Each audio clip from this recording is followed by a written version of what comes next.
Hi, I'm Joe Bentley. And I'm Trevor Lang. Today we're going to show you how to properly remove, put back on, and torque down a wheel the right way. Alright, so first you got to get a pry tool to take the hubcap of the customer's vehicle off. You have to make sure that you get a proper tool so that you do not damage the rim or you do not damage the tire of the vehicle. There should be little notches right here that you can stick your pry tool right in there. Take note, not every vehicle is going to have something covering the lug nuts. This particular vehicle has a little disc in the middle that cover the lug nuts. Some of them are going to have a whole hubcap that you need to take off from the edge. You'll be able to tell when you're working on the tire. Alright, so next you got to get your impact gun and you got to take the hubcaps, no, not the hubcaps. You got to take the lug nuts off in a star formation to evenly distribute the force coming off, or else you have a risk of warping the rotor behind the rim. Once you've got your impact, you're ready to take the lug nuts off. Don't forget to do it in a star pattern.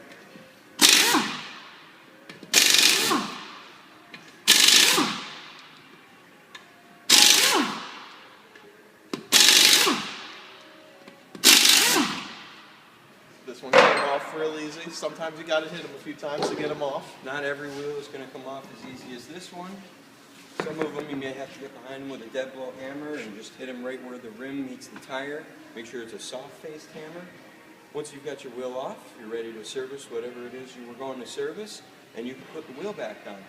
When you go to put the wheel back on, be sure that you lift with your knees when you're picking the wheel up. You don't want to lift with your back because it's just not good to do. Go ahead and throw your wheel back on.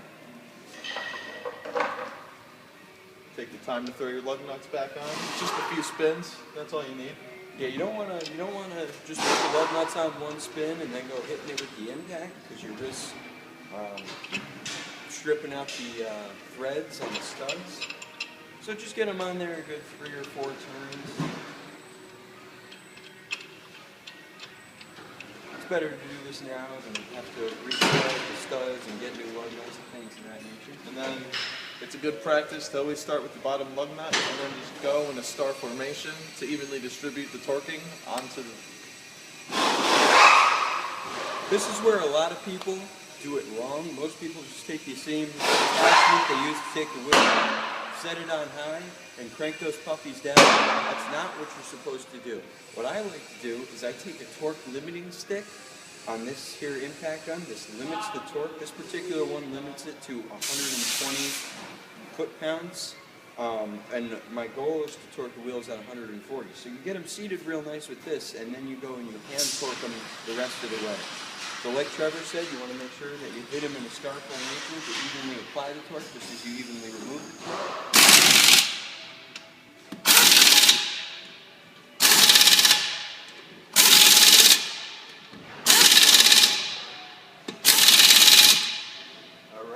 And then all you got to do is... After you're done with that, you're ready to lower the vehicle back down and hand torque. Alright, so once you get the vehicle lowered, you want to hop on the computer and find the proper torque specification for your vehicle for the lug nuts. Once you've got the proper torque spec, take your torque wrench, set it to the right torque. I've already set this one to the right torque. It's 140 foot-pounds for this particular vehicle. And then the same star pattern that you tighten the lug nuts with the impact gun, you're going to tighten it with the hand torque wrench.